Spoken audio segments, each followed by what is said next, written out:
हमारे डेरा सच्चा सौदा को जो स्थापना की बेपरवाह साईं मस्ताना जी महाराज ने की, उनका जन्मदिन इस महीने की कार्तिक पूर्णिमा में होता है।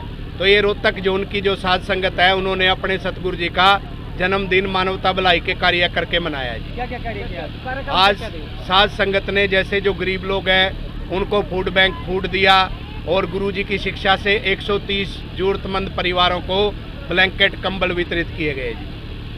ठीक है सर, जैसे पहले आप